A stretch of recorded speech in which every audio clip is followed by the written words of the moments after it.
From Relay, this is Upgrade, episode 593 for December 8th, 2025. Today's show is brought to you by Sentry, Fitbod, and Udacity. My name is Mike Hurley, and I'm joined by, on location, Jason Snell. Hi, Jason Snell.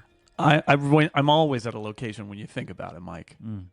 We've got him standing outside Apple Park. He's at the exit gates, just checking if anyone's going to leave today. Watching to see who leaves. Yeah, sure. Could be. Could be. Could be. I have a Snell Talk question for you, and Okay. it comes from Mark. This was sent to me by a text message, as sometimes Snell Talk questions come in. Mark wants to know, do you have any favorite curling-related songs or TV or media in general? For me, it's got to be Tournament of Hearts by the Weaker Thans, both because I love that song, but also because I don't know of any other songs about curling. I just want to give it to Mark here because I don't know any at all. So Mark wins by one. And I don't have any favorite curling related song, TV, media, anything. Nothing has raised to the level where I found it. Lauren really enjoyed. There's a podcast about. I mean, of course there is about a curling scandal. It's actually like a narrative podcast. Wow. About and then I watched Broomgate. I think that's it. She enjoyed it. I mean, there can't be other ones, right? It must be that one. It's like, no, it's a different one. You'd be surprised, but that's probably it. Yeah, that's probably it. Thanks to the CBC. Yeah, of course. Canada's on it. That's true. I guess if anyone's going to get it, they're going to get it. And I will just say to forestall all the recommendations for the movie Men with Brooms. I know it exists. I haven't seen it. You don't need to recommend it to me. I don't need a list of curling related media. I'm actually watching the Olympic qualifying tournament on streaming this week. I'm watching actual curling, so that's it. So that's your favorite curling media is watching curling. Yeah, that makes sense. So. If you would have a Snell Talk question you would like us to answer in a future episode, if you have my personal contact information, you can send them to me, although I would prefer, in general, even if you do, to go to upgradefeedback.com and send that in. It's a good idea. We have some follow-up. So last week we spoke about how the Indian government was looking to mandate the install of an app that could essentially be used to track citizens. They wanted Apple to do this. We spoke about it, wondered what Apple would do. Well, Apple refused. Reuters was reporting that Apple was going to officially tell the Indian government that they would not do this. They would not install mandatorily an app on everybody's iPhones in India. This then led to the Indian government completely scrapping the entire program. Ouch. But there has since been a second proposal to mandate that GPS is enabled on every iPhone sold in India with no option for disabling it. Now, that doesn't sound too bad on the face of it, but they then want there to be no notification of any kind that would inform a user if a cell carrier wanted to access that location information. Again, it is expected that Apple will deny this request via reporting from Reuters and others, because they had already formally opposed a similar proposal back in July of this year. So the timeline, I think, is that the Indian government recommended this, then went and suggested the app. The app has been a no, so now they're going back to this other request, but Apple's going to say no again, so I guess we'll see what happens. I guess we'll see. It's interesting. They want... the Indian government wants personal information, right? They want to be able to track. I mean, what they want is the ability to track any person anywhere at any time. And when you think about it that way, it doesn't sound great to me.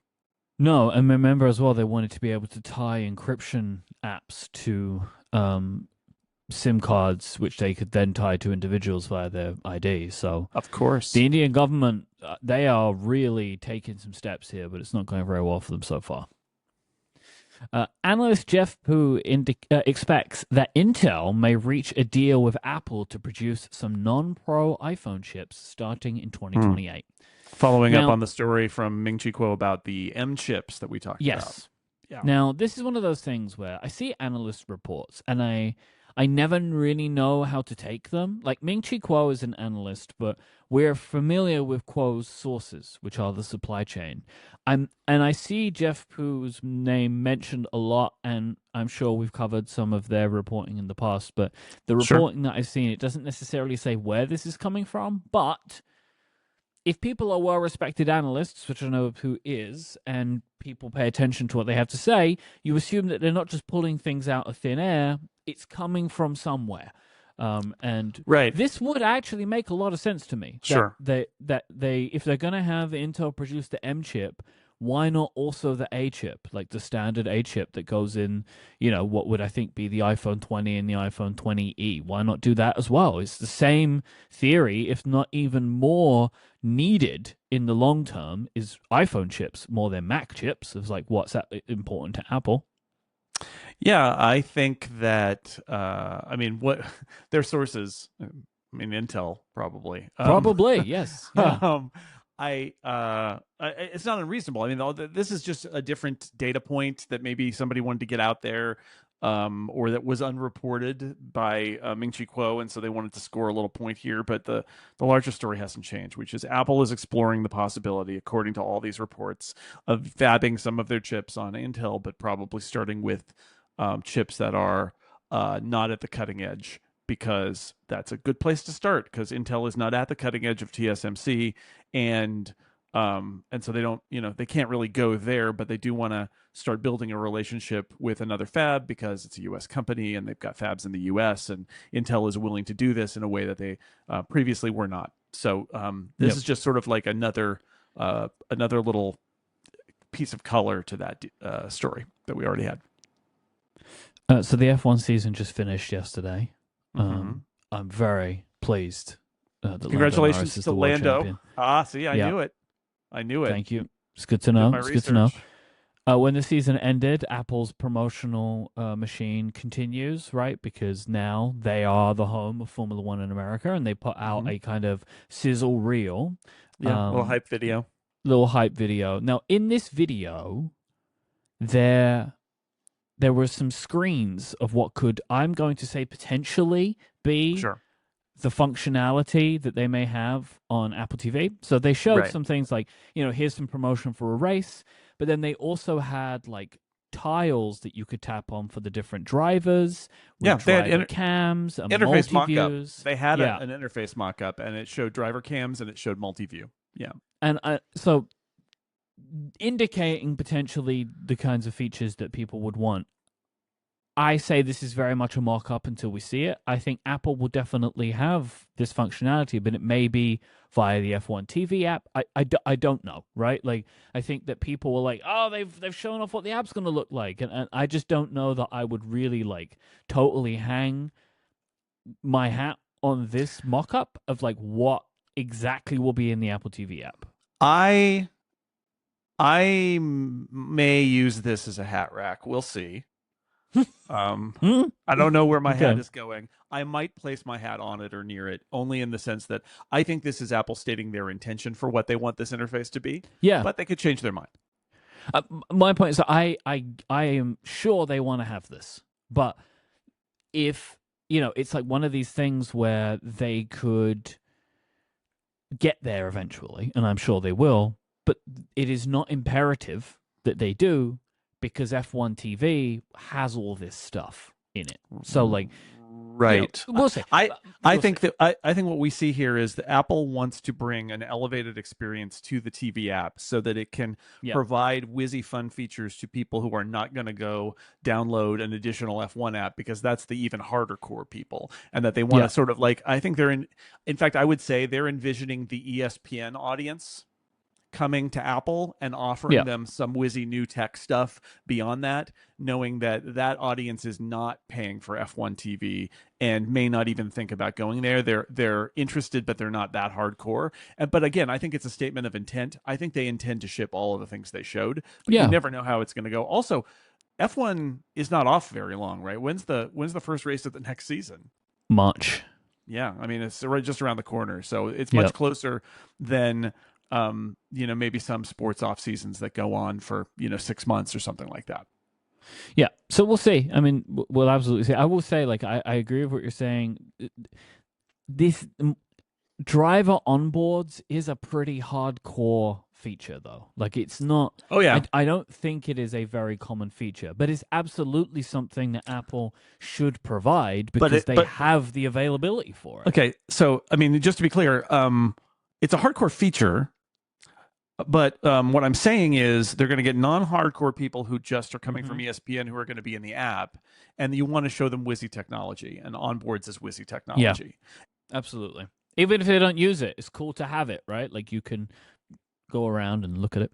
If they say we have WYSI technology in another app that's run by F1 and that is an Apple, it is an Apple showing off their WYSI technology, right? So I think Apple wants to show they're going to have the streams, so I think they want to show them, and I think multi-view is a great example where they have multi-view and they've implemented it, and they've got F1. So Yeah, I'm sure to there be was a fair, meeting. actually, to be fair, you are right. They do already have a multi-view technology, so it's essentially pointing the cameras, like the feeds, at their If technology that if I already were Eddie exists, right? Q, if I were Eddie Q, I would say, what are we doing here? If we have multi-view on Apple TV and we have access to multiple video streams and we're not Why not? offering people multiple video streams.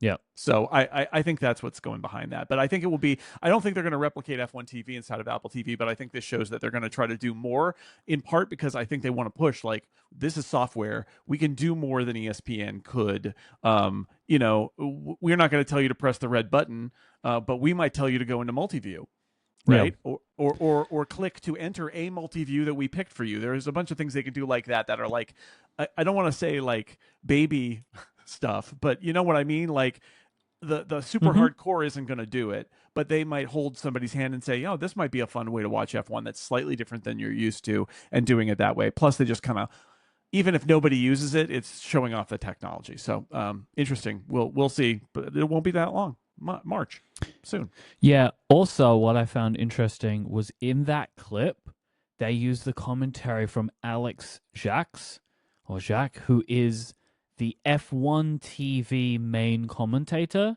which suggests to me they will be using it. This is a strongest indication to me that they will just be using the F1 TV commentary team as their commentary team. Could very well be. Because they made that choice. In the same way that they are showing what we hope will be in the TV app, they chose to use commentary audio from Alex Jacques. Yeah, my only warning there is if they have a announcer team announcement that they're going to make, they wouldn't do it here, so they'd use existing commentary instead. They don't need to use commentary at all, though, right? Like they can just show clips. So we'll see. I mean, also I expect more likely that they have a kind of trackside team that it will be theirs as opposed to the commentators. To the actual announcers. All right. Well, I'm just saying I'm not throwing my hat on not on this hat rack. That hat rack. No, it's a big hat rack. This one.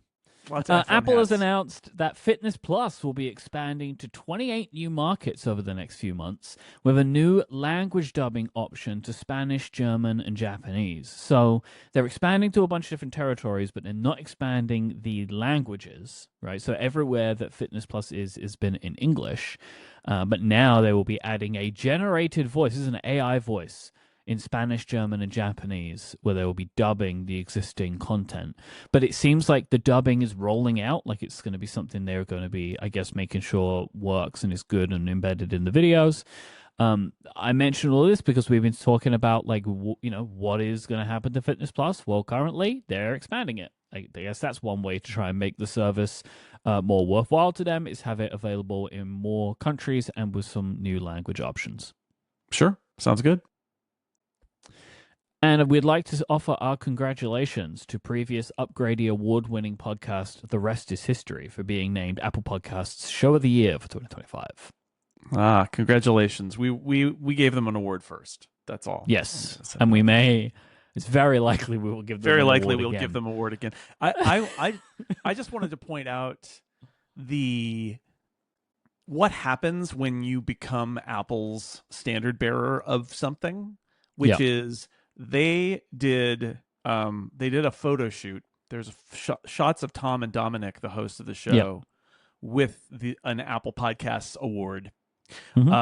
They did what I think is a special episode of The Rest is History that includes their thanks and a quick ranking of history's 5 best apples.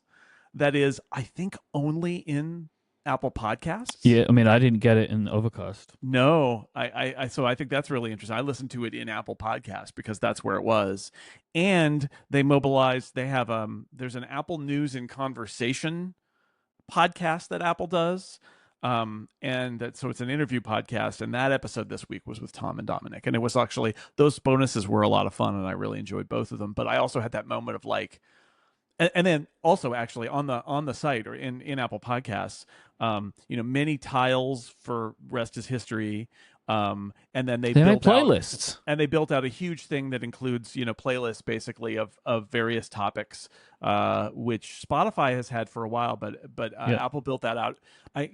Did That's Cliffhanger custom, build though. that, or did Apple? I think you could do some of that in their CMS, but like Apple did it up special. Yeah. Yeah. But I love this. Like, I think obviously we love this show, and something that I like, you know how I am. It's even referenced in the press release that they are the first UK-based show to be named this, and they seem very proud of that fact They too, are. which I enjoy. It's a very patriotic podcast.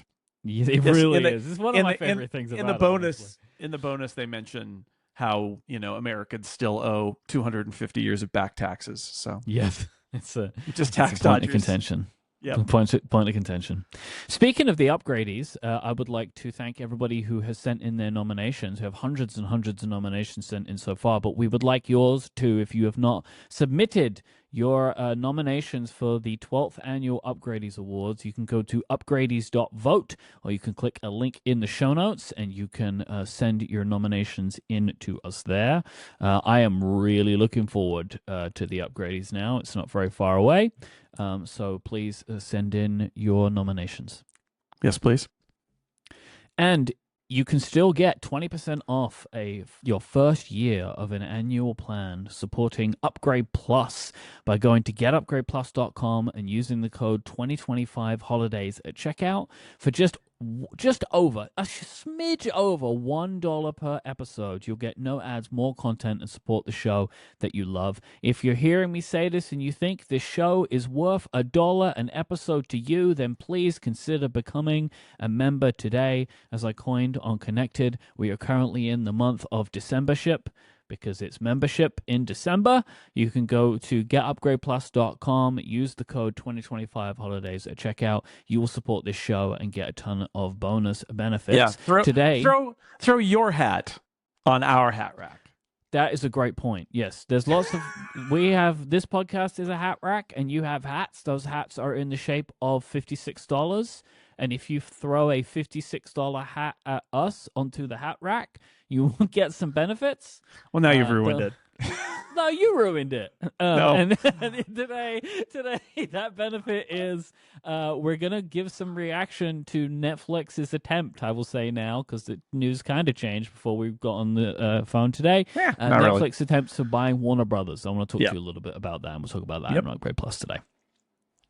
And also, if you do subscribe to Upgrade Plus, you do not hear any ads in the show at all. This episode is brought to you by Sentry. Broken lines of code, busted API calls, and app crashes. Nobody loves these things. That is why Sentry exists. It's the only developer-first app monitoring platform built to give you answers, not clues. Sentry gives you tools like error monitoring, distributed tracing, session replays, and 2 freshly minted tools, AI agent monitoring, and structured logs to get to the root cause of an issue faster. It's used by millions of developers, including some of the biggest apps around like Claude, Disney+, and Duolingo. And Sentry recently launched a new AI agent, Sia, which can automatically generate fixes of over 90% of accuracy. The time of developers is very important when building good applications. You want them to be focused on making the features that you want that push your app forward. This is important to me, having good features and having the time to be able to get those developers to work on them. That's what you want. What you don't want is for them to be stuck trying to debug things and trying to find issues, trying to find errors and handle them. That is taking up valuable time that could be pushing your products forward. This is what is so great about Sentry, is they will help you handle all of that because you have tools like Sia, Sentry's new AI debugging marketing agent on hand. It's like hiring an engineer who already knows your entire code base. Sia finds the correct root cause 94% of the time and can even provide merge-ready pull requests based on that analysis. Try it all out for free at sentry.io and tell them that we sent you. That is SENTRY.io. They have a free dev plan, and listeners of this show can use the code UpgradePod on sign up for 3 months free of their team plan and 150,000 free errors. That's SENTRY.io and use the code UpgradePod, or click the link in the show notes. Our thanks to Sentry for their support of this show and Relay. So, I would say out of nowhere, last Okay. Wednesday. No, because nobody was expecting this news. Mark Gurman reported at Bloomberg that Alan Dye, Apple's head of user interface design, will be leaving the company and joining Meta, where he will become the head of a new creative studio in the Reality Labs division. This is mostly AI and physical products that Meta is developing, like the Ray-Bans and stuff like that. Okay. I think are in Reality Labs. Dye is taking with him a small number of designers, potentially more, but there was a couple listed. This move was apparently a surprise to Apple, with Tim Cook providing a statement to Bloomberg about Dye's departure and his replacement, Stephen LeMay. LeMay has worked at Apple since 1999, has a background in interface and direction design, less focused on pure visuals as Dye was, and more on kind of like how things feel in use. Tim Cook providing that statement to Mark Gurman is one of the most fascinating details of this whole thing to me. It is the fact that it was Tim that did it, not a unnamed spokesperson at PR, and that it was also provided to Mark Gurman. So you kind of get the impression that Mark found out about this, contacted Apple PR, and Apple scrambled to get a response. That's how I imagine that went down, because I think it's pretty clear where Mark got that information from, and it's Meta's side. And it shows that they're actually trying to do damage control. Because it is a problem, especially in, we're going to talk about this in the second half of this discussion, a week that was being bookended by departures at Apple, and then right in the middle of it, Alan Dye quit, surprise, extra departures. Oops, what is it? Oops, all departures. Oops, all departures. There you go. I love it. So this move was apparently a surprise to Apple, right? This is the thing that we're leaning on. Seems like Dye told them, I'm leaving. John Gruber published a big article that focuses on some things that he has heard from Apple employees, many of them excited about this move, that Dye has departed and LeMay is stepping in. I'm sure you're in a similar boat that over the last, it feels like a week, but it hasn't been half a week. I have heard from people I know at Apple who share these sentiments. Of course. That they're excited about this and that this is something that they're looking forward to. And that Stephen LeMay is a good guy. Yeah. In a later report, Mark Gurman states that Tim Cook is taking on more responsibility for overseeing design, I should say, a role that was held by Jeff Williams until he retired. Departed. Reparted. I like that. Reparted. It's a retired combo. That's when you retire and leave immediately, because sometimes they retire and stick around, which we're going to talk about. Not looking at anybody, but yeah. You wrote an article about this in a major coup for someone, which I found interesting. How are you feeling about this? You seem to be on the I'm happy about this side of the fence. Yeah, I mean, my whole piece is like I didn't want to make it personal because I think that we make mistakes when we take our grievances and then put them on one person when we don't know actually what's going on the inside.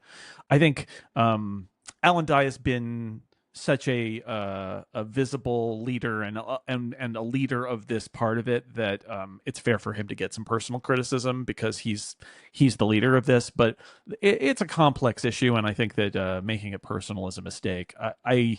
What I would say is I think Apple has had a rough time of it in terms of a lot of their priorities in terms of software design for a while now, and so change from the relief standpoint, I think change is good.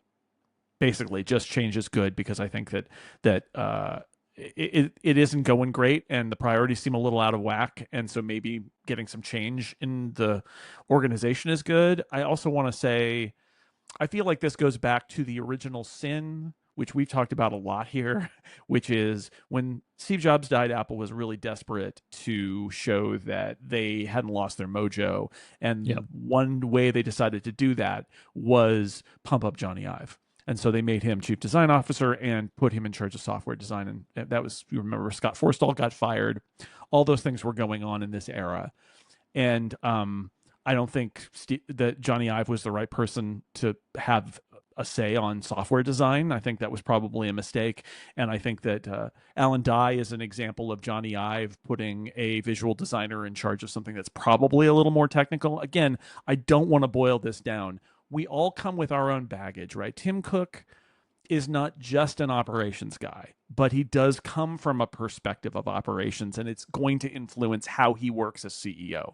Alan Dye spent many, many years on software design. So just because he came from designing packaging and advertising and things like that as a visual designer doesn't mean he didn't spend a lot of time thinking about interaction, but he also brought the perspective of a visual designer to it. And I think that it's possible to look at some of Apple's missteps and say maybe that vision was misaligned with what that job actually should be.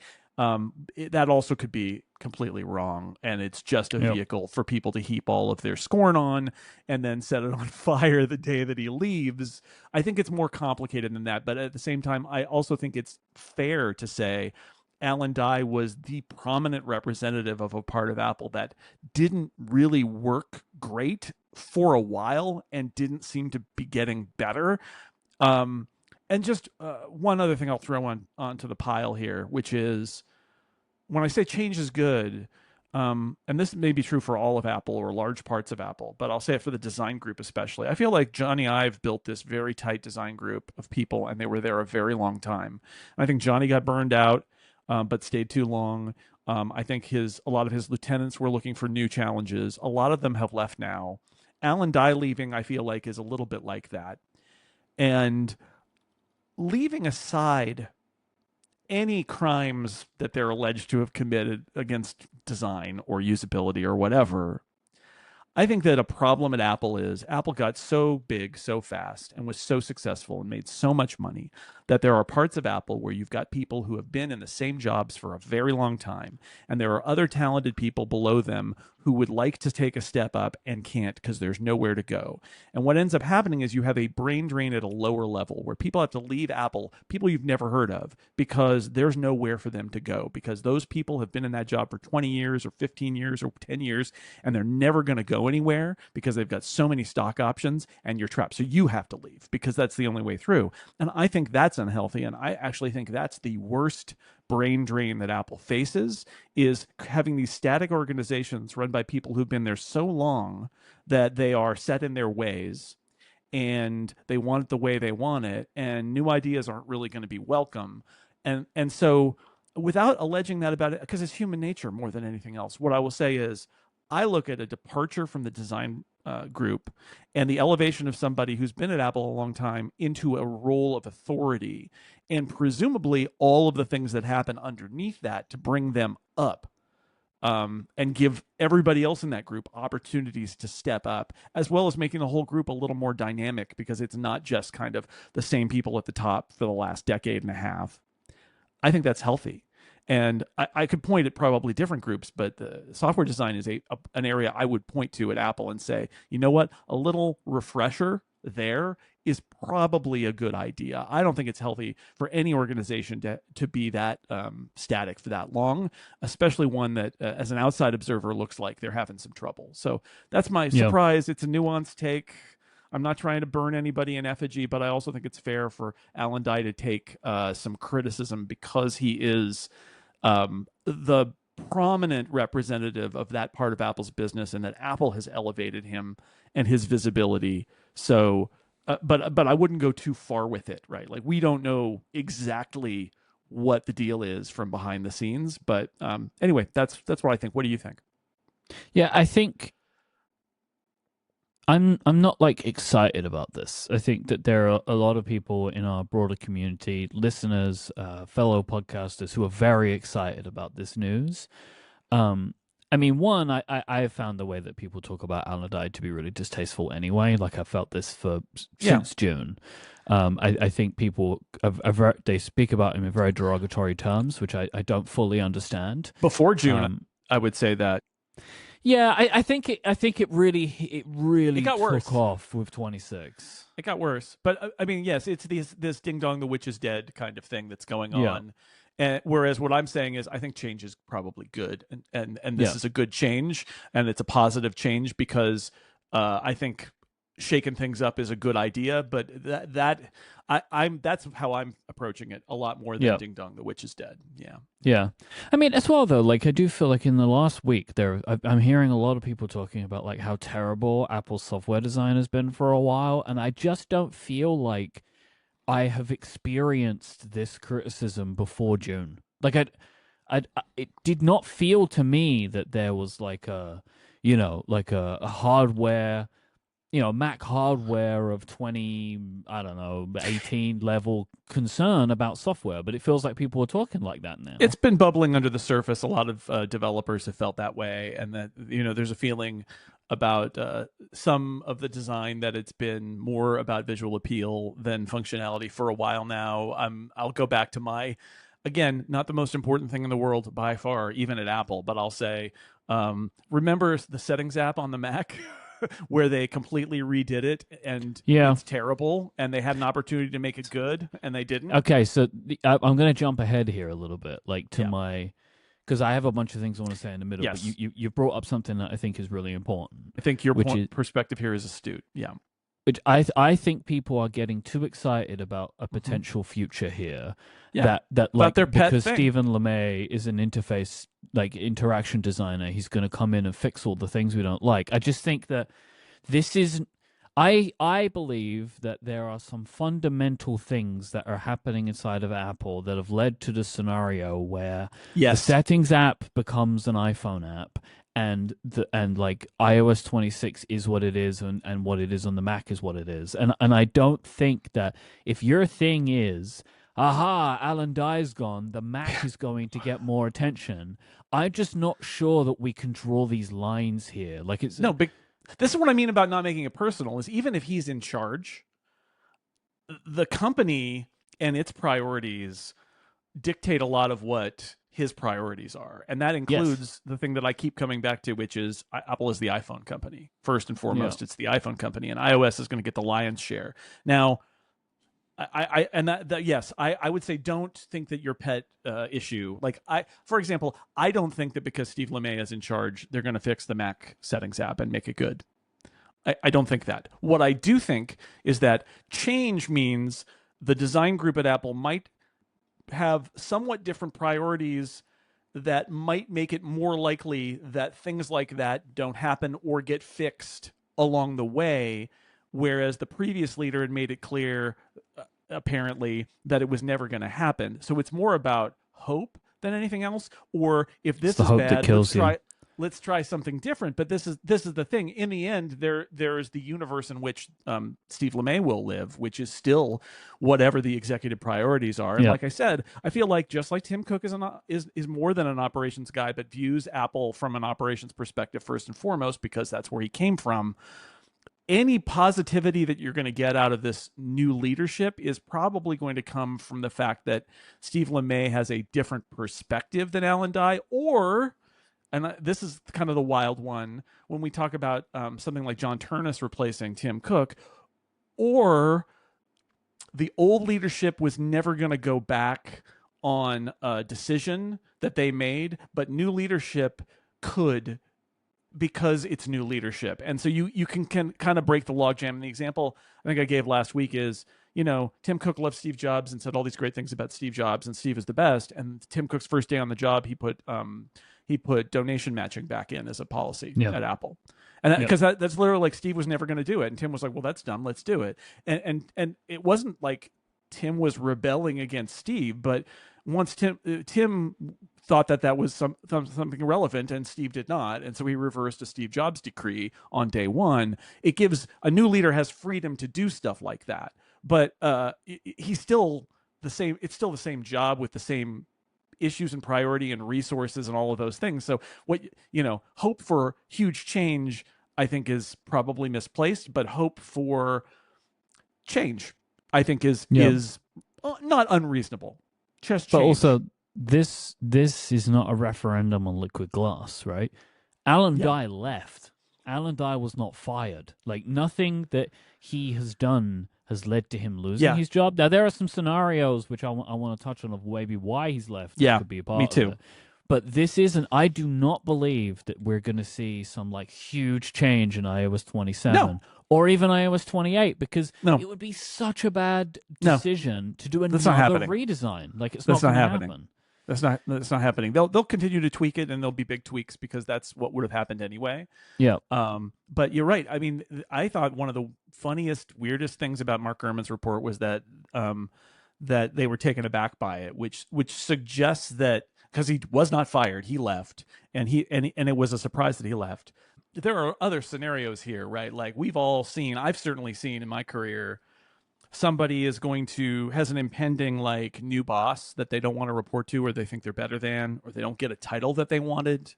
There are lots of things that are not you're fired, or not that we're down on you, that are you're not. I mean, what I said in my article was, you often in situations like this see a mismatch between how valuable the employee thinks they are and how valuable the company thinks the employee is. And that doesn't mean they don't think you're valuable. It means you think you deserve more than they are willing to give you. And if that's the case, people do leave because of that. Like, I wanted that title, they wouldn't give it to me. I don't want to report to Tim. I like reporting to Jeff, and am I going to have to report to John Turnus in a year? And can't I be chief design officer like Johnny was? And I'm just spitballing those ideas. My expectation is when Jeff left, he wanted to take a C-suite position and was told no, and then started looking elsewhere. That's what I think has happened, because that chain of events makes perfect sense to me. If I had to guess about what happened based on no information, which is kind of where we are, other than that he gave notice, this sounds like somebody who didn't get forced out, but didn't feel sufficiently appreciated. And Mark Zuckerberg is over there offering me a huge amount of money and complete leadership over design for Meta's whole thing. And well, he appreciats me, and I've been here a long time, and a lot of my people have left, and like that all gets baked in there too. But that's my gut feeling. And I'll put something else in the mix here, which is, this apparently was, I'm leaving, and then he left. If that's the case, first thing is, did they try to keep him? And the story suggests they didn't, but that implies that there was an ongoing conversation about what role he was going to have, and that he was dissatisfied with how that conversation went. So I think that's the most likely scenario, is he wanted, again, he valued himself more than maybe Apple valued him, which is not the same as Apple saying, get out. Well, possibly, but the conversation could have said, "Cook, I'm leaving, and there's nothing you can do to like that." Yeah. Oh yeah. But that's what I'm saying, though. Completely close the door.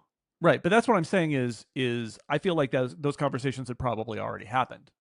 Like, he knew what the lay of the land was. He knew what their offer was. And so he's not going to say, I'm going to leave unless you give me this, because he already tried that, presumably. Right. So instead, it's just like, okay, well, then I'm leaving. And it's like, oh, okay. I think that's, I think that's the most likely scenario, which is, it's interesting. And I think it suggests that, based on everything we've heard from people inside Apple, the way I would almost phrase it is, I think that the major executives at Apple thought Alan Dye was fine. Maybe not the greatest thing ever to be in the C-suite, but fine, just fine, in a way that a lot of the commentators out here do not. But I do get the sense that inside Apple, at the level of the lower, like the developers and other people at Apple, not in the C-suite, that Alan Dye was not as appreciated. Which is not surprising that he was not as appreciated, and that the new guy is more appreciated. But I don't think that's what got him out. Now, I will throw out my outlandish suggestion here, which is, if you think Alan Dye is actually not that great, and you think that Liquid Glass is kind of a mess and he's messed it up, one thing you could do is say, okay, Alan, you're going to be the face of this, and if it flops, you're going to be the face of this, and that's why Alan Dye was the face of it at WWDC. I don't think that's No, probably I don't think true, so. but I'm just going to say that is a thing that would happen in that scenario. So, but I don't think so. I think they were proud of it, and I think they were proud of him. And I think that was, in fact, I would even go to say that if there are discussions about Alan Dye's role, and he was feeling like he was chafing and wanted more responsibility and a bigger title and all of those things, one thing you could do to try to make him feel better as an employee was give him a higher visibility role and put him at the centerpiece of your WWDC rollout and say, give no, him 20 minutes in the own keynote. this. Yeah. Exactly. Yeah. And I think that's probably more likely. Again, I think that's the most likely scenario here is that he wanted more than Apple was willing to give him, and so he left. I'm still also like considering a theory that iOS 26 was rushed. I still think there is a possibility that that is the case. That Liquid Glass was rushed because they out. were trying to save face on the flop of Apple Intelligence the year before. Yeah. It's quite possible. And I get that could also be another reason why he wanted to leave. Maybe look, I'm just again. I think I come across in these scenarios of like I love Alan Dye. Like I have no real feeling about him particularly, but I just I see there's like a lot of discussion, and I think that there are multiple ways to look at every story, and we just don't have the detail. But it's like there is a possibility that he was working on this, had been working on this. They told him we need to accelerate this. It came out. And people were unhappy about it in certain communities, and maybe he was unhappy with the way that it landed. I don't know, right? But also the other scenario is he just wanted a new challenge, and Mark Zuckerberg gave him an interesting job and a lot of money. Like it could be just as simple as that. It could be. I doubt that because, again, I think that it doesn't really add up that you would just do that, and because even then Apple would, if it was truly a surprise and nothing else was going on, you'd think that Apple would say, please, how can we make you stay? Even if he said no, but instead it was like they were surprised and he left. I would say I'm not. I don't really have a lot of time for. There's a kind of catty vein to this, which is, Alan Dye cares about fashion. You mentioned his Instagram. He's very fashion. He's a very fashion focused person. And this is. I mean, I could even draw a line here and say there's design and there's programming. And often there is a difference between them where nerds don't appreciate user experience at a level. Some of them don't. I've used open source software. A lot of it is, not great UI. Sorry, open source software developers. I mean, like, here's a Linux project, but it also runs on the Mac now, and it's just really terrible. Like Calibre is like that, the ebook software. It's such a terrible interface. But it works. It's great. And so there's this friction between like, oh, it works, it's great, who cares about how it looks, that's just colors and whatever, it's dumb. And I think people are beaten up on Alan Dye because he represents the aesthetic side of it, and I if design is how it works, it's not just that. It part of Apple's appeal is its design, and part of the reason they did Liquid Glass is they wanted to have a cool new design that looked interesting and looked futuristic and that people would talk about. And it is that positively and negatively. And anyway, so I do think that there's an undercurrent of, oh, look at this guy in his fashionable clothes. He's not one of us. Beat the, beat the heretic, burn the witch kind of thing about it. And that's unpleasant and unfortunate. Yeah. I think that the iPhone is culture and fashion. It is. It's the zeitgeist. Just make something work well isn't it has it's to not look enough. Good. I mean, I will say there is no reason that aqua design we needed that. We didn't need that, like it worked, which was helpful and people loved it and fine. But like we didn't need a user interface of a computer to look like that. But there were decisions that were made. The argument is that it was more usable, as well as being kind of wild. But I remember that at the time, there were lots of complaints about like, why are you wasting processor cycles on this garbage? Yeah. And there was literally an app that I will not name that had a setting called waste cycles on trendy 3D junk. And I always think about that. Of like, check this box if you wanted this app to look like every other app in the system. Uncheck it, and it looks like this really weird, generic, gray nothing. But the developer was obviously supporting the new system theme under protest because he thought it was a waste of time. But like Aqua was important. And in fact, it was a boast, as Liquid Glass is, right? We talked about this. They're both boasts about Apple's prowess at hardware being capable of doing it, right? It's like we could do those glass effects. And back then it was we can have that Aqua interface with the translucency and things like that because it's a boast. And the argument is that translucency is more of a boast than it is a usability feature. And I get that. But like, I find, honestly, there's stuff in Liquid Glass that I think is great. I actually find a lot of the animations incredibly fun. But it doesn't have to be either or. And I think sometimes the knives get out for people who are trying to make things look beautiful. And like, beauty is important. Aesthetics are important. And on the iPhone, look, you and David Smith and Steven working on Widget Smith is a great example where that is a piece of software written by a very hardcore developer who we all know and like. And it has succeeded because it has struck a chord with a mass audience that cares about aesthetics, how their iPhone looks. And they can go together.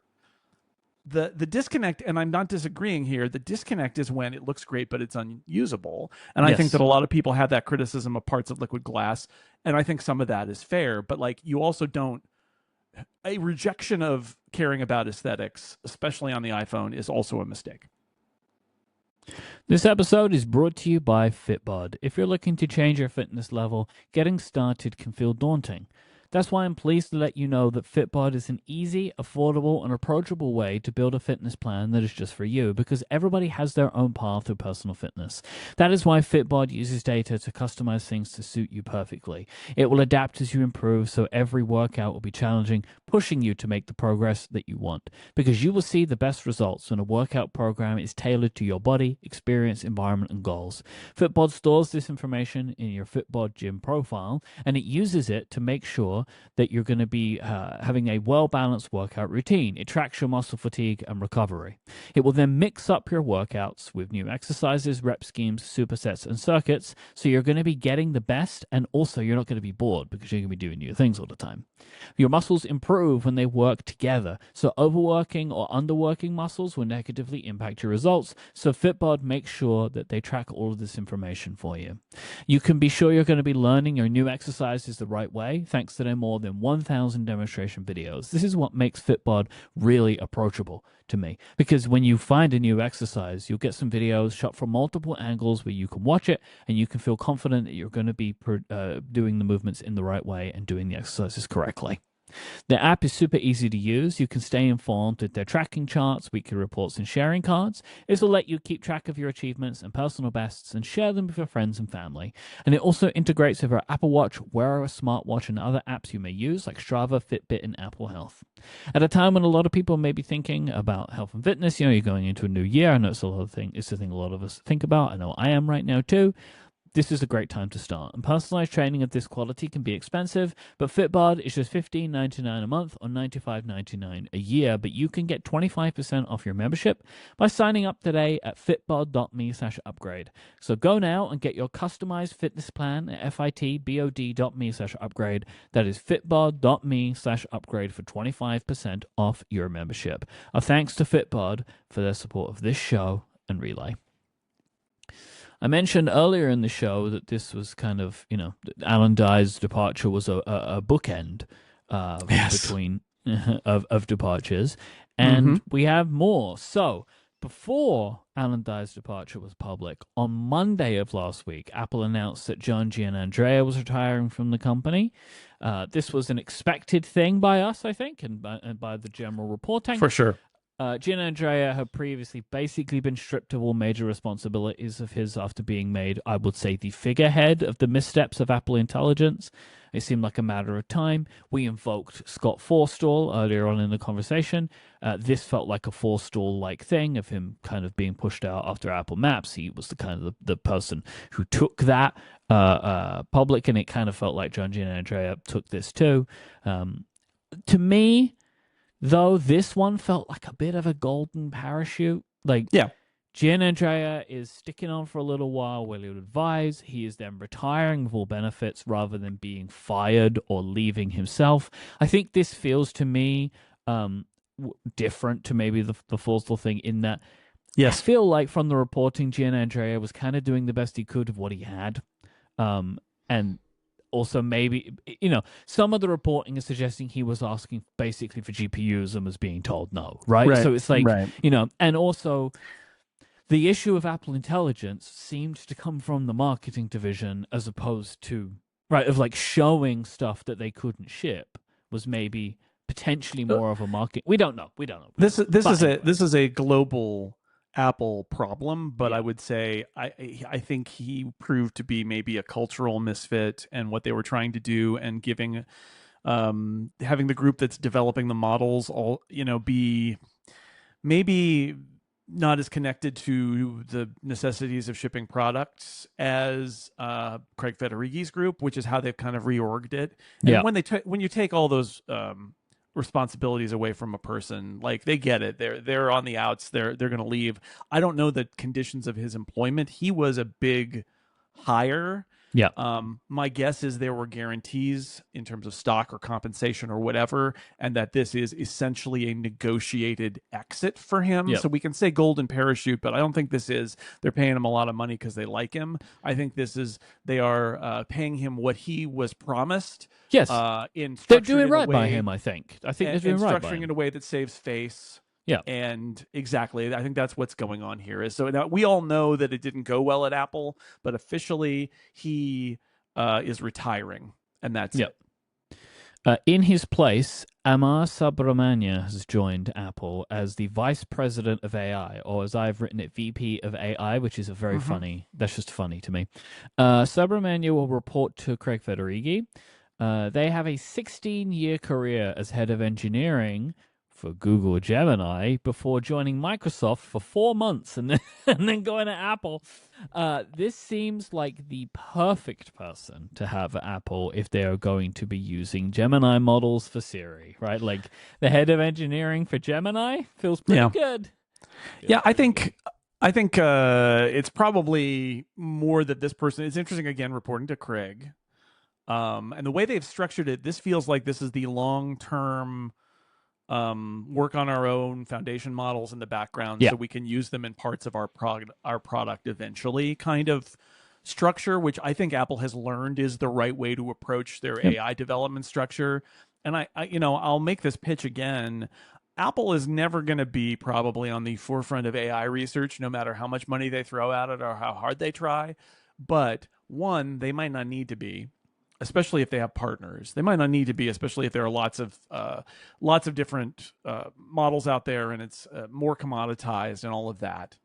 And two, they have a perspective on this that other companies don't have. And if I was recruiting for this, I would talk about how exciting it is to push the limits of, for example, on device models, and talking about how powerful Apple's on-device chips are and are going to be in the near future, and that by using on-device models, you get a quick turnaround and you get privacy.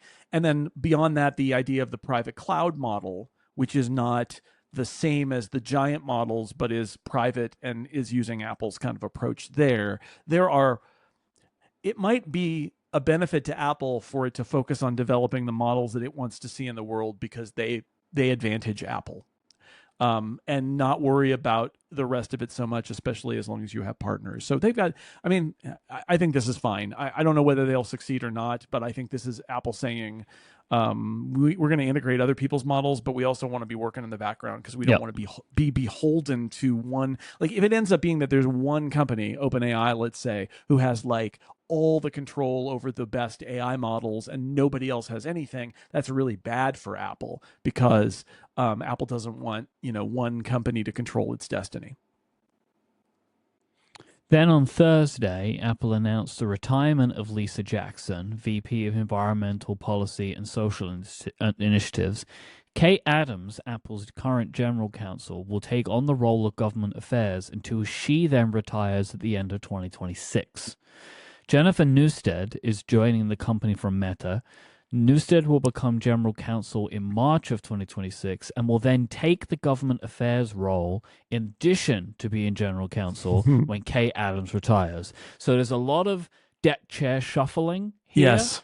in bringing someone in and combining two jobs, well, that 1.5 jobs, we'll say, Yeah. and then moving the other parts away, which we'll get to in a second. So, Newstead, Mark Gurman notes that Newstead helped Meta win its antitrust battle with the FTC, which feels like a key skill that Apple is going to need in the coming years as it gears up for their own. So it feels like the right hire. I am expecting Jennifer Newstead is making an incredible amount of money.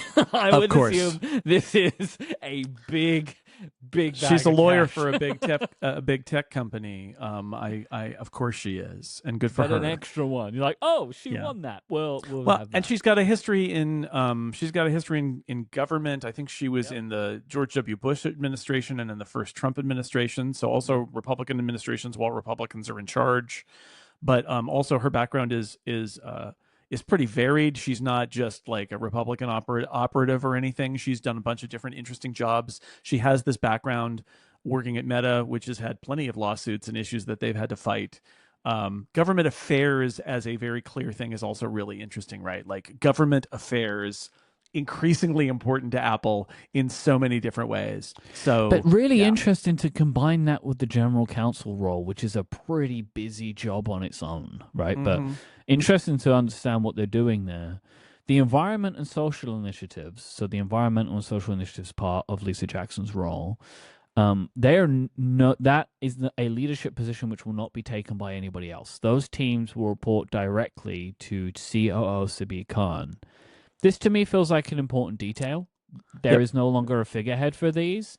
I think that says something about the times that we're in. Yes, this is an attempt by Apple to reduce okay, we don't know what's going on here, and I think one way that this is possible is to say, well, this is Apple abandoning those issues. I think in reality, probably what's happening is Apple is reducing visibility of its programs by not having a figurehead who can be pointed at and told by people in Washington, stop doing that, shame on you, whatever it is, because it's a hot button with the people in charge, and so hiding it and making it not visible right now is a thing that is, and you can decry it, and I get it. I hope they're continuing to do that work, and I understand the political necessity perhaps of making it less visible, because the last thing you need is for some other part of your business to get run aground until somebody demands that you stop doing a thing you believe in. Better to keep doing it in the background, not making a big deal out of it than not. But like, I can see the argument either way. It is like you said, I don't love this, but it's the time we live in. That's just how it is. As long as the work continues, I don't care if there's a C-suite person on it. You know what I mean? But I really hope that that these teams continue to be given the resources that they need. Yeah. But wait, there's more. Mark Gurman finished the week with, I will call, a blockbuster report about the turmoil currently. I called it a banger, both on social media and to you and Steven when it came out. Yep. This is a banger. This is Mark Gurman saying, hey, Financial Times, hey, The Information, you think you got stuff? I got the stuff. And then boom, in comes this Mark Gurman report. It's just like, yeah, this is Mark Gurman on fire right here. So this is about the turmoil currently being felt at the top levels in Apple. The big scoop in this, well, there were two big scoops in this article at least, but one of them is that Johnny Srouji, Chip Chief Johnny Srouji, recently told Tim Cook that he is considering leaving the company, but is not looking to retire. So basically, he's going to go somewhere else. Remember what we said about Alan Dye having conversations with people potentially about what his role should be and how he should be appreciated. This is that. Apparently, Cook is trying very hard to keep Srouji. They have given him a significantly better compensation package and the promise of more responsibility, including the potential of making him CTO, Chief Technology Officer, which is, that feels like a big job at Apple. Has there ever been a CTO? At least not in modern times, right? I don't know that title ever being used. I mean, I guess, as you alluded to, I guess it's interesting that we don't have any detail like this about Alan Dye. Like, But again, we don't even know if they're anyway. We don't know. Today, as we're recording, Mark Gurman shared a memo that Srouji had written to his team saying that he is committed to staying at the company. Srouji references rumors and says, quote, I love my Hi, team Mark. and I love my job at Apple and I don't plan on leaving anytime soon. I don't know if soon was needed in this to try it. Like, that is the kind, like, that's not a great word if you're trying to keep everybody calm. Like, Well, I think and this, is that you could have just not said soon.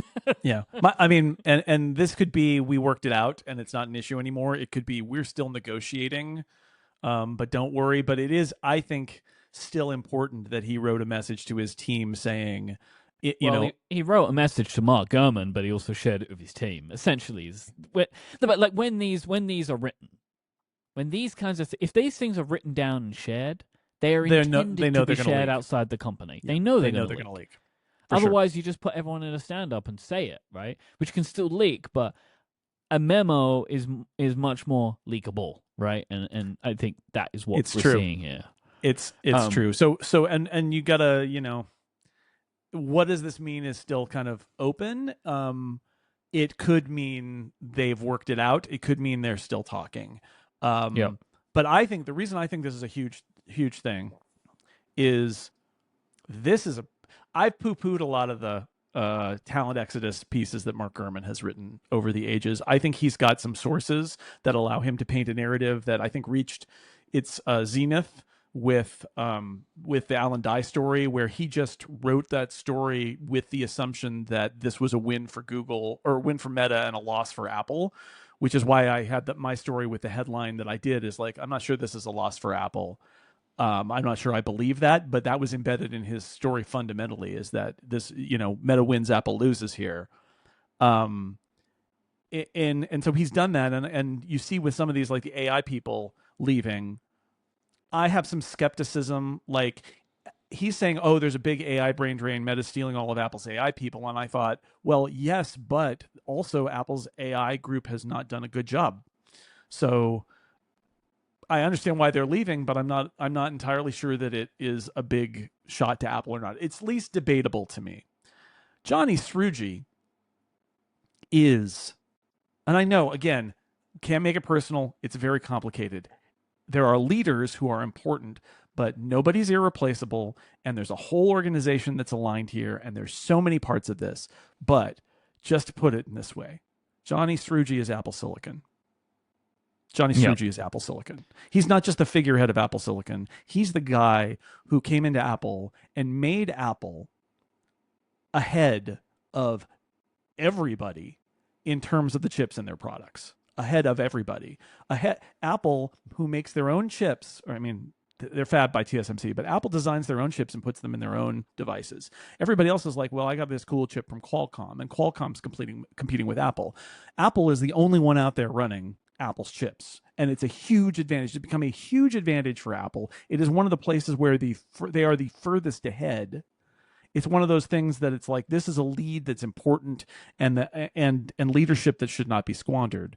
So when I see Johnny Srouji maybe leaving Apple, my gut feeling is you got to do everything you can to keep him. Everything you can, other than destroying your organization, right? Which is part of the deal here, is like, if making Johnny Srouji happy precludes you from naming your CEO replacement, if he has unreasonable demands that are so unreasonable that it's like he has to be CEO or he's leaving, then maybe you're like, all right, Johnny, okay. But like, if he wants to be CTO, if he wants to be elevated in a way like that makes him feel good, there's very little that I wouldn't give to Johnny Srouji to have him stay, because he does seem to me to be that important, even though I know there's a whole organization, he's got his lieutenants there and all of that. Like, he is in charge of one of the most important parts of Apple. And it's not great if he's like, I'm going somewhere else, right? Which is the part of this that is interesting. He's not like, hey, Tim, I want to retire. I'm done now. Like, I've done what I need. Like, no, he's like, you know what? I think I'm going to try something else. It's so vague. It's so vague that it's more like, well, it reads to me as, well, if I'm not made happy here, someone else will be happy to have me and I will continue on. Or he'll start a startup and then sell that somewhere. Or like, I mean, there are other things that he could do.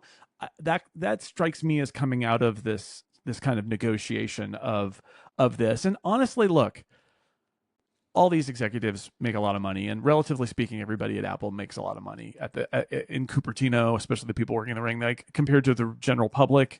But I would also say, in terms of Silicon Valley, and in terms of how much money Apple generates, a lot of these people actually are kind of underpaid for the value they generate. This is a little like saying baseball players or professional athletes in general are overpaid when you realize that there's only like a dozen of them on a team and that club is worth several $1 billion. You're like, oh, our key employees are these 12 people at a several $1 billion operation. They're probably worth a lot, right? They're probably worth, they probably deserve to be compensated at a high level because the business is so huge. Apple is like that. So giving him more compensation, and having him say, make it worth my while to stay, I'm okay with that.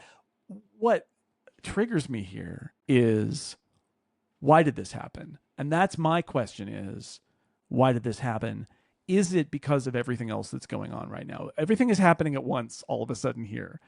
I have to wonder if Johnny Srouji is saying, well, when Tim is preparing to go and elevate and become the chairman and then eventually not the CEO anymore, what about Johnny? What about Johnny Srouji? Where's he going to be?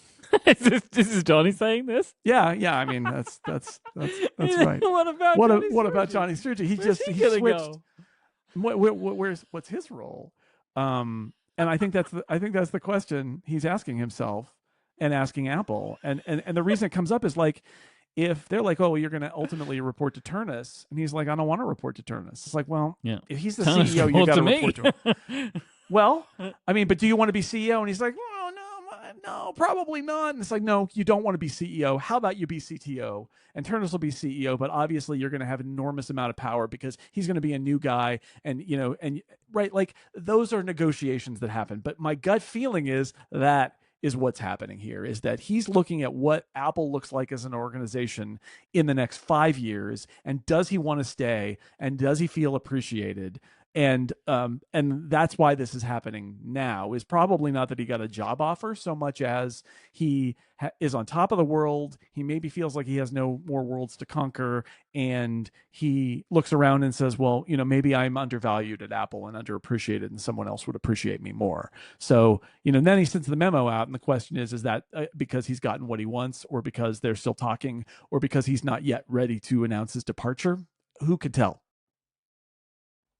So you referenced Mark Gurman talking about departures at Apple.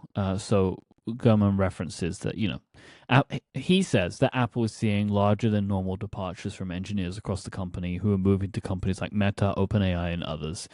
Apparently, Apple, you referenced this, but in general, their compensation packages are being increased to try and stop more people leaving. Good. That's how it's supposed to work. Yes, but Apple are seeing the biggest losses in AI, robotics, and both the user interface and hardware design teams. Seem pretty important. Let me tell you, and this is when I talk about brain drain. I'm much more worried at the brain drain at the base level than I'm at the executive level. I really am. And Apple, in becoming the world's most valuable company or close to it, and a $1 trillion company, et cetera, and throwing off all these profits, Apple is generally thought of as not paying as well as other companies in Silicon Valley. Yep. Apple has had the attitude for a long time, and I'm going to say, I think this is a Steve Jobs culture problem. But you work at Apple. You work at Apple. You get got called up to the show. You're in the big leagues now. You're at Apple. This is where it all happens. And yeah, we might not pay you as much, and we might make you come into work, 4 days a week or whatever, and et cetera. But like, you're at Apple. And I think there is a generation, multiple generations possibly, of people who are starting their careers or have been in their careers for a little while in Silicon Valley who look at it and say, no, pay me if you want me to be at Apple. Being at Apple is not in and of itself a win. when Meta is going to pay me 40% as much or 60% as much to do something else. And some people will say, I want to be at Apple because the products are awesome and Apple's got a halo and all of that. And I think that that's been true for a long time. But I'll just say, if this era is the thing that finally gets them to change their hiring practices, be faster. I've heard from people who are also like, they're so slow that they like, people start going through the hiring process at Apple, and by the time it's ready to progress, they've gotten another job. I think the hiring part has been a huge issue at Apple for a long time. They don't hire people quickly enough. It's very bureaucratic, and they don't pay their people well enough. I think that is generally the case. And maybe this era will finally kick that culture out and replace it with a culture that is paying more competitive salaries, trying harder to retain its people, and maybe moving faster to acquire talent than it has done in the past. I mean, I heard just this month from somebody who said, who told me that they're gearing up for doing F1 stuff, and they've got jobs posted, and like F1's in March, and like those jobs are still sitting there, and it's like, what's happening with any of that, right? Hey, we're getting Multiview though. It wasn't surprising to me, because that's every experience I've talked to other people, and back when they tried to hire me, a decade ago, it also was just a completely glacial process, and so I think that this is, I mean, it's bad news for Apple to be losing people, or the threat of losing people and having a brain drain at those low levels. What Meta has shown, and Meta, I would say, all things being equal, most reasonable people would rather work at Apple than Meta. It feels like a much nicer place to work that's making products you can be more proud of than Meta. Not everybody feels that way, but I think a lot of people would feel that way. So Apple can be pretty competitive. But Meta will give you $1 billion. But if they're paying enormous salaries like that, and you're Apple, at some point you have to say, I know it seems like a lot for that person, but they're a power hitting third baseman, and that's what they make. They're a starting pitcher, and that's what they make. They're an attacking midfielder, and that's what they make. Like, it is, they're a pass catching tight end, and that's what they make. Nobody's going to give you an award for hiring on the pay scale spreadsheet. Like, if you're losing people because the spreadsheet says you can't hire them at that level, you got to change the spreadsheet. I'm sorry. And I think that Apple has faced this for a while now. And I hope this is the time when it stops, because they need to be competitive, and and their competition is stepped up. So they have to step up too. And just being Apple is not enough.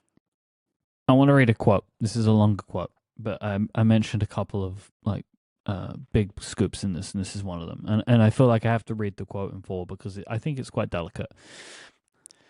For now, Cook remains active at Apple and travels extensively on behalf of the company. However, the executive does have an unexplained tremor that causes his hands to shake from time to time, something that's been discussed among Apple employees in recent months.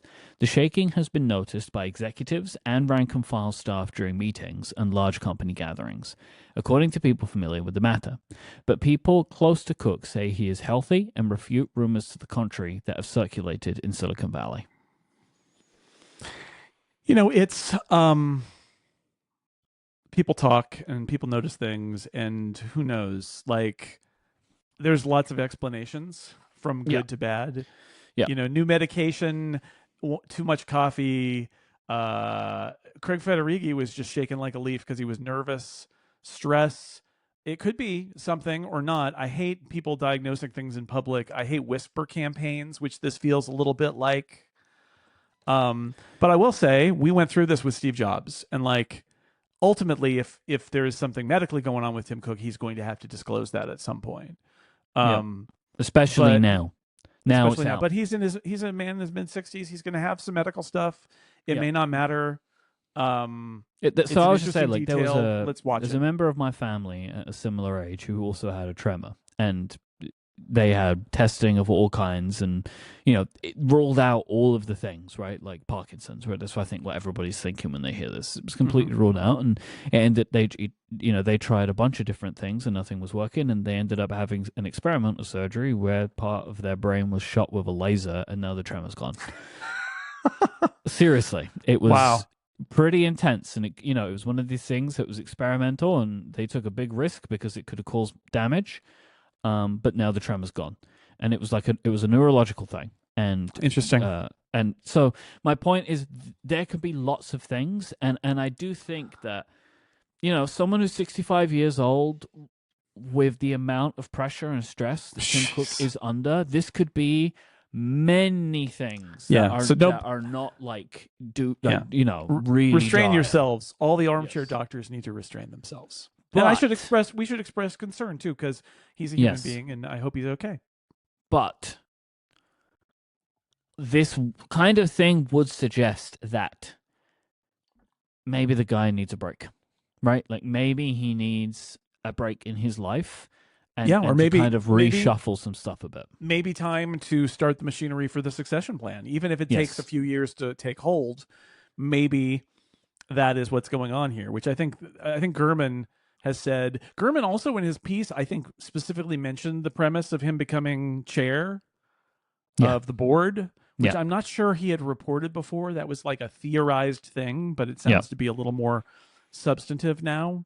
Yeah, I mean, I wish the best for Tim Cook. I'm sorry people feel this way. It could be something that is a whisper campaign, or it could be something that's concerning. But I'll tell you, people have health scares and issues at all ages, and it does make you take stock, and it does make you consider. And when you're running $1 trillion company, even if it's nothing, even if it was your new medication was weird or whatever, or you had one of those lemonades with a caffeine in it from Panera, right? Wasn't it Panera that had they had the lemonades with the caffeine in it that gave people heart attacks? Anyway, Yeah. Whoa.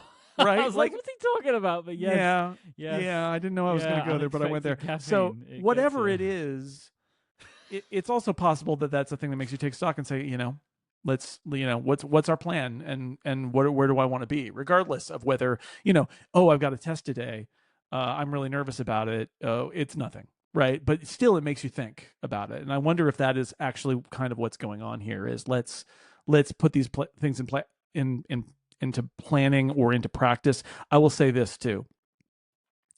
Tim Cook knows what it's like to be the second in command when the boss gets sick. Yeah.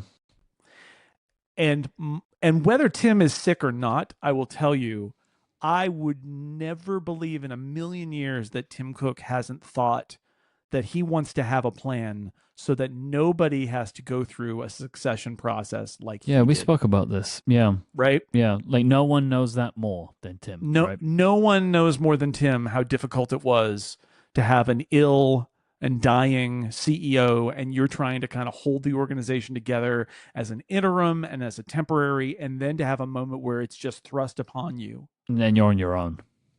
So, and then you're on your own. So, if anybody is thinking and has thought a lot about succession planning, I gotta believe it's Tim. I cannot imagine that a man who seems so detail oriented, let's just say, would possibly not think about the details of something that had personally affected him so much. So that's my thought. Gurman notes that succession planning remains underway, but he still does not expect Cook to step down soon, but does note if they want to make changes like Johnny Sruja becoming CTO, it's probably going to need to happen sooner rather than later. All of these departures are apparently seeing more power flowing to a quartet of John Turners, Craig Federighi, Eddie Q, and Sabir Khan. And I want to read a quote. Turners is also poised to take a starring role next year in the celebration of Apple's 50th anniversary. Whatever the hell that means. I Are have they doing some a theories. parade and he's going to be on the first float? Is he What is gonna happening? Is he going to have a festive hat, like a little pointy birthday hat? Is he going to come bursting out of a cake? So I wanted to note something, like two things here about this whole thing. One, this kind of palace intrigue is something I feel like I've never seen at Apple, where like all this stuff is happening. I mean, not even just this week. Like we've been talking about this for weeks now. That is weird to me. But this reminds me a lot of political figures, like a president or a prime minister. Yeah. And the wagons start surrounding them. I think at this point, they have to pull the trigger on John Turners. They have got to sooner rather than later, they need to take back the narrative and project strength as a company, because all of this is bad enough, and then allusions to a health concern of Tim Cook, like none of this is good, and it's not going to get better. I don't think. Like I don't think this, this situation is going to start resolving itself in a way that looks good. But like if they're able now to be like, oh hey, we're making these radical changes for the future of our business, and look at all these young people we're elevating, and we're creating new roles that didn't exist before, and like if they're able to do this soon, like early in the new year, it completely will change the story, because we have been talking about this for a while, and it has been shot up to level 25. We're way Yeah. past 10. Like this past week, this is unbelievable. Like if you would have told me 2 weeks ago, in 1 week all of this is going to happen, and like the worst timing for Apple to have these planned announcements, and then this big one in the middle, and then this report at the end of it, just honestly couldn't have gone worse for them in the span of a week.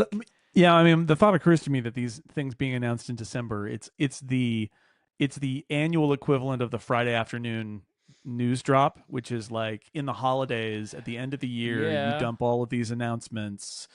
Somebody pointed out, I forget who it was, that a lot of Apple stock vested in October, and so once you got your money, then it's time to leave if you're going to leave. That might be going on here. I don't know what I think about the idea. Clearly, there is visibility here that Apple. I mean, your argument is they need to deal with this sooner rather than later, because now it's become a public matter of discussion, and they need to manage it so it doesn't spin out of control in terms of chatter about the company. And like every time someone sits down for a meeting over the next 6 months, people are going to start asking questions about Tim Cook, about his health, about like, how much is this going to become a thing? Somebody call the Financial Times. Yeah, but like, I think about it in like, you look at Joe Biden, or like in the UK, parade of conservative prime ministers that like every time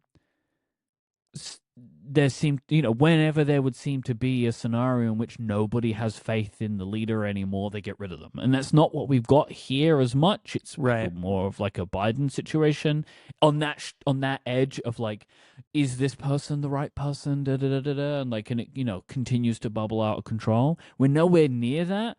But this is more on that edge of a thing of like, well, now we're questioning his health, not just his ability. Yeah. And it's just like, what are we doing now?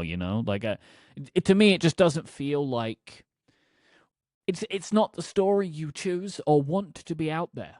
Right. And so now what do we do?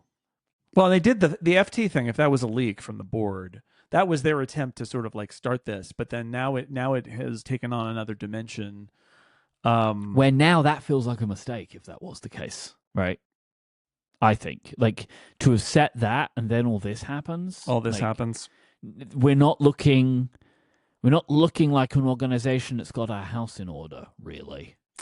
Yeah, I mean, I think a lot of this is natural. You've got a lot of people of a certain age who've made a lot of money at Apple, and them leaving makes sense in terms of like Lisa Jackson and the general counsel and all of that, like, and Jeff Williams, that all kind of makes sense. John Gianandrea is a special case, but I think they had to do some of this. The challenge is that all of this, because they have so many, taking us all the way back around to talking about change when we were talking about Alan Dye, and about having organizations get stuck where they're so successful and there are leaders at the top and they're not going anywhere. And so what ends up happening is you have this, it becomes calcified because those people are never leaving. So if you want to change, well, good luck. You're going to have to wait forever. If you want to get promoted, good luck. You're going to have to wait forever because these people, this core group of people is not leaving. Now that projects stability to the outside world, but if you leave it long enough, there's a lot of underlying issues. And I think Apple Apple has done probably a great job at retention. I'm going to frame it that way. The fact that Apple has gone from the small company that was in the early 2000s to a $1 trillion valuation, one of the biggest companies and most important companies and most profitable companies in history today in 25 years. And there are a bunch of people at Apple who've been there 25 years, 20 years, 15 years, and have made an enormous amount of money. I think in the grand scheme of things, it's impressive that they've held on to these people. Yeah. Because these people don't need to be there. They could literally buy an island and go and retire and be done. They don't need to be there. And we saw, they had, I remember when John Rubinstein left and then he resurfaced doing like Palm stuff or all of that. But like executive departures are, and Big Bob left. And came back and left again, and came back again and left again. They called him, like, there are some of those. But the downside of that retention, which I think also can be explained a little bit, this is my theory, can be explained a little bit by Steve Jobs. I think when Steve Jobs died, there was an added emphasis on projecting stability. And so I think Apple has done really right by these people. I think also personality-wise, they probably are like, why would I go anywhere else? What would I do with my life? Yeah, I do think that there is a type of person who elevates to that level where the money isn't the important thing, and they don't. That's not what they're doing it for. It's the power or the control or the money, but also the changing the world kind of aspect, the mission aspect of Apple, which I do think resonates with a lot of those people. But the downside of all that stability is that they're all human beings who are all now in their 60s. And we have longer lifespans now, and they can live and do active work for, a couple more decades, maybe even. Who knows? But there will come a time when they can't stay, right? They can't stay. Even if they want to stay forever, they literally can't stay forever. And it feels like right now what's happening is some of that is finally kind of like combusting. Some of that is finally happening where people start, and maybe it started somewhere. Maybe it started with Tim having a conversation about succession planning where everybody else looked around and said, do I want to be here? Or is this a good time to step off? Because I've got all the money. I don't need to be here. Maybe this is a good time. And it makes me wonder if that's actually what's going on here. Not that Apple's like, oh boy, it's not like the execs are fleeing a sinking ship. That's actually not the case. If you're an exec at Apple who's been waiting for the ship to sink so that you could flee, you've been trapped there for like 2 decades, right? Like the ship is not sinking. And also, a lot of these people you would expect are Tim Cook lieutenants who maybe just don't want to work with anybody else. I think that's a really good dynamic, even if you like John Turnus, let's say. I mean, we're using him as a proxy. It could be somebody else, whatever. But let's say it's John. Even if you like him, fine. You've been there 20 years. You've been working for Tim. Here's this new guy. He's 10 or 15 years younger than you. You saw him come up. You're impressed by him. But like, he's going to be the CEO, and I'm going to have to reflect sort of like, I'm going to build a relationship with him. And how's that going to be? Because I'm used to us being peers, but then he's going to be my boss, and I'm so used to Tim. Yep. It's a really natural moment to reflect and say, maybe this is the time I step off. Maybe this is it. And I'll let someone else do it, Yeah. And some people won't, and some people will remain. And I think it's like Phil Schiller stepped off and didn't step off and is still there. Eddie Q seems to just be loving life. He doesn't need to be there anymore, but I think he just digs it and is having a great time. That's always the sense I get from Eddie Q, is that he's just, he thinks what he's doing is cool and he's doing it. But like any of them could go too if the relationships get reset. So I do think that that's part of what's going on here. And it's the reason it seems like last week felt like a conflagration, I think in part is because they've been so stable for so long that it only makes that final move worse because there's more pieces to move. A normal a normal organization would have an executive departure or two every year, and you just kind of keep going, and you keep replenishing the ship, and then there'd be the next one and the next one, and it's like a ship of Theseus actually kind of thing, where it's like you look up, and 10 years later the executives are completely different, but it never seems like there was a loss of continuity. And by keeping continuity for 20 years, great, and for the last 10 or 15, great job, Apple. But you risk then having a discontinuity because you've got all these senior people who are all going to be leaving at some point, and maybe it's now. So I think that's actually one of their risks now, is that if Tim's going to do a transition, how does Tim send a message to the shareholders and to the market that it's all going to be orderly, and that there's still senior leadership who understands Apple, and it's all going to be fine? And you can't do that if you wipe the slate clean and it's like, oh, well, John Turnus has a completely new set of people, and Eddie's going, and Phil's going, and all the other people are going, and it's just going to be John and a new gang. I think that would be distressing. I think that's why it has to be a transition. So that's going to be a challenge for Tim and company. But I do think that what happened last week is in part a reaction to the fact that Apple has been so stable for so long, because they can't stay that way. And I think a lot of stuff built up, but I do believe this is a symptom of the fact that people at Apple are looking at where the organization structure is going to be in a year or two with a transition, and saying, oh, now's a good time. This episode of Upgrade is brought to you by Udacity.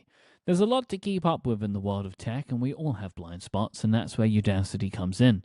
Do you want to learn skills that command high salaries? Udacity is an online learning platform with courses in AI and tech, including generative AI, agentic AI, Python, data science, and so much more.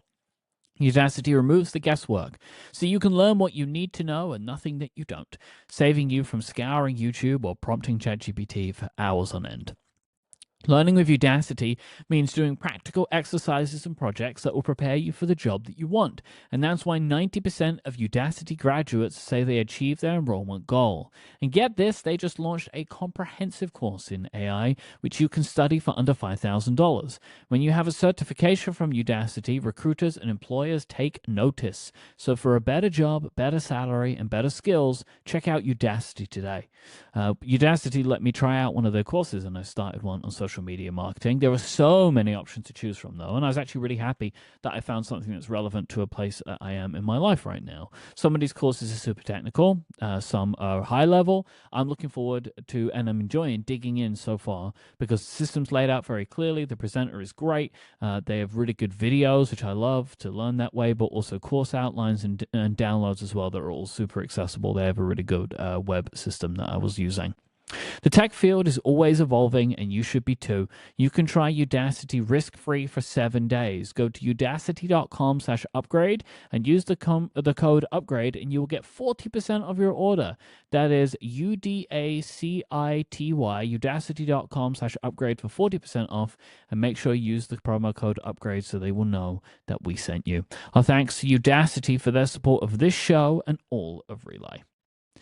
It is time for some Ask Upgrade. First one comes from Stuart, who says, I'm still waiting for a cheaper Vision Pro, but I feel like eventually I will just get one. In the meantime, I am trying to take spatial videos and photos on my iPhone, particularly of my young son. I also mix it up and take some 4K video as well. It got a lot of attention when it first came out, but do you still use or record important moments in spatial video and watch them back on the Vision Pro? I very rarely do, because I'd rather have the quality. And unless the thing that people who shoot 3D movies will tell you is only certain shots are worth shooting in 3D, because they need to have a lot of objects in the near ground that have and things in the background, so that you've got a really strong depth, especially with that iPhone camera where the two lenses are so close together, closer than our eyes. You need it even more to differentiate the near from the far in video. So it's like a lot of shots, it doesn't matter. If you're at the Grand Canyon and you shoot a spatial, it doesn't look any different, because it's so far away that there's no real distance happening between the two inputs from your eyes or the camera. So most spatial videos aren't necessary, and you get better quality if you don't shoot it that way. So I don't. Plus, then I can only really watch it myself. So I like the idea of the spatial video, but like in most cases, it's not necessary. And then photos, Apple is like, you don't even need to capture spatial photos anymore because their machine learning algorithm can generate a spatialized photo. And right now I think that that's good enough for everything. Could it be better? Sure. But what you really want, if you want a real one, is again a camera with the lenses pretty far apart so you can get like the background and stuff. And they're filling it with like machine learning guesses. If there's a wall behind them, it'll fill in a little bit of the part you can't see with more wall. And sometimes that works great and sometimes it doesn't. But like even Apple has reached the point where like I asked them at one point if there's depth data from like LiDAR, do they use that to generate the spatial photo? And the answer is no, they don't need to. So, yeah. Yeah, I would say like about the shooting the video too. It doesn't work very well if the video is moving. It doesn't look good. Like it's best if like you're completely stable, and there could be things still moving, but you shouldn't move. I feel like Apple should suggest that to people, but they don't. But those videos really work better if you, as the camera person, are still. Spatial photos, that shouldn't even bother existing anymore because the machine learning model handles it fine. We see it on our iPhones, like the spatialized scenes. Like that's just not a thing. I've taken a couple of videos of Sophia and I've watched them back on the Vision Pro, and they are quite affecting. But I imagine a scenario where Apple creates a video model like they did the still model, and we don't need this. Yeah. So I don't know realistically how useful this is, and I'm with Jason. Take the video of these moments in the highest quality you can, and I think you'll get a better experience overall out of it. Agreed. John asks, what is the oldest file on your computer, and what is the oldest file on your computer you still use? Wow. I had to do some work to try and find something here. I found my CV, aka my resume, from 2009. When I was desperately trying to get a new job. I was still working in banking. This is before I'd even started podcasting. And then I later found, while I was digging through multiple CVs that included different skills. Turns out, Jason, I applied for a job at the government once that I forgot that I'd done. Yeah, to be on the digital team at the government. I knew someone who was working there, and I applied for that. So yeah, I found some real things. I found a pitch deck for a podcast network before Relay. Whoa. Yeah. I had some grand ideas, let me tell you that. But there you go. So that's the kind of stuff that I found on my Mac. On my computer, I have a lot of files that are on my server that are archived. I'm not a Stephen Hackett who keeps all my files locally, right? I don't have all of my files are actually saved in Dropbox. Everything is that's how I found it. I save everything in Dropbox. So I have these aren't there. These are things from like the migrate from old computers, and I want to keep them, but I don't actually need them.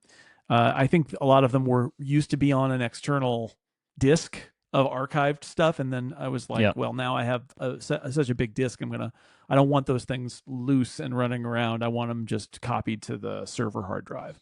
So on there, I have had the funny thing of, sometimes I'm writing about history and or I'm talking to Stephen Hackett about something, and we're like, oh, there's this article, and it's not on the web, but it was in Macworld, and I forget what the latest one was, but I discovered that I could find the text of the article. It wasn't on the web, but it was on Macworld's. It was in the Macworld magazine. And then I found that I literally had the Microsoft Word file in which I wrote the article and handed into the copy desk. I still have all of those, all of my things I wrote for Macworld, and turned into the magazine and stuff. I saved those files when I turned them in. I didn't delete them or anything, and I still have them. So I was able to go back to my original article and find the text that I wrote about, the launch of I think it was Spotlight. I think it was when Spotlight came out. which is 25 years ago. The oldest file that I could find that I created on my Mac's hard drive was in June of 1995, Oh, where I scanned an it's old. image. There was a really cool poster at UC Berkeley that I took. Sorry, don't talk to me at UC Berkeley. And it had a really cool. I took it because it had a cool image of a bear. The bear is the mascot of UC Berkeley, and I liked that image, so I took it and then I scanned it because I wanted to make it my hard drive icon, and I did. Okay. And that image, which is a Photoshop file, it's a PSD from 1995, because I think I had to clean it up. It's still on my hard drive, loose in Dropbox, I think. June 1995 creation. The other part of this, the oldest file on my computer that I still use, I have a text file. It's literally hugo.txt, and it started as I wanted to read all of the novels that won the Hugo Award. I wanted to kind of like walk through the history of science fiction from the 50s to today.